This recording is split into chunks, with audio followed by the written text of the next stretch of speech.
The Open Window by H. Munro, SAKI. Once upon a time, in a quaint little village nestled between rolling hills and lush green meadows, there was a lovely house with a wide, inviting garden.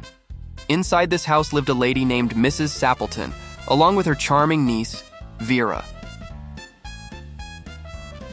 One sunny afternoon, a man named Frampton Nuttall came to visit. Frampton had come to the countryside to rest and recover from his nervous condition. "My aunt will be down presently, Mr. Nuttall," said Vera, a confident young girl of 15. "In the meantime, you must try and put up with me." Frampton, though nervous, tried his best to be polite to Vera. He wondered if meeting new people like this would really help him relax. "My sister gave me letters of introduction to some people here," Frampton explained. "She thought it would be good for me to meet them while I stay in the countryside." Vera looked at him thoughtfully. "So, you know nothing about my aunt?" she asked. "Only her name and address," Frampton admitted. He was curious about Mrs. Sappleton, but didn't know much else. "Then you mustn't know about her great tragedy," said Vera softly. "Tragedy?" Frampton asked, surprised. In this peaceful place, it seemed hard to imagine anything tragic happening. "You might wonder why we keep that window open," said Vera, pointing to a large window that looked out onto the garden. "It is quite warm today," said Frampton. "But does the open window have something to do with the tragedy?" "Yes," said Vera. 3 years ago, my aunt's husband and her 2 younger brothers went out through that window for their daily shooting trip. They never came back. They were lost in a treacherous bog out on the moor. Their bodies were never found. My poor aunt always thinks they will return someday, so she keeps the window open every evening, hoping they will walk in just as they used to. She always tells me about how her husband carried a white coat over his arm, and how Ronnie, her youngest brother, would sing, "Birdie, why do you bound?" to tease her because it got on her nerves.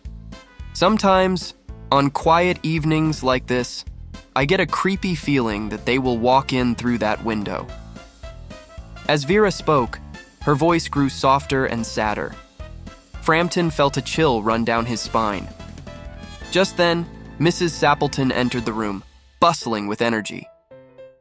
"I hope Vera has been keeping you entertained," she said cheerfully. "She has been very interesting," Frampton replied, trying to sound calm. "I hope you don't mind the open window," said Mrs. Sappleton. "My husband and brothers will be home soon, and they always come in this way. They've been out shooting today." Frampton felt uneasy as Mrs. Sappleton chatted away about the shooting in the countryside. He couldn't stop thinking about the tragic story Vera had told him. Suddenly, Mrs. Sappleton's eyes brightened. "Here they are at last," she exclaimed. "Just in time for tea." Frampton turned to look. To his horror, he saw 3 figures walking across the garden towards the window. They were carrying guns, and one of them had a white coat over his arm. A tired brown spaniel followed them closely. Frampton froze in fear, his heart pounding. "It's them," Vera whispered, her eyes wide with terror. Frampton couldn't stand it any longer. He grabbed his hat and stick and ran out of the house as fast as he could. He didn't stop until he was far away, breathing hard and shaking with fear. Back at the house, Mrs. Sappleton's husband and brothers walked in through the window, just as they always did. "Who was that man running away?" asked Mrs. Sappleton's husband, looking puzzled.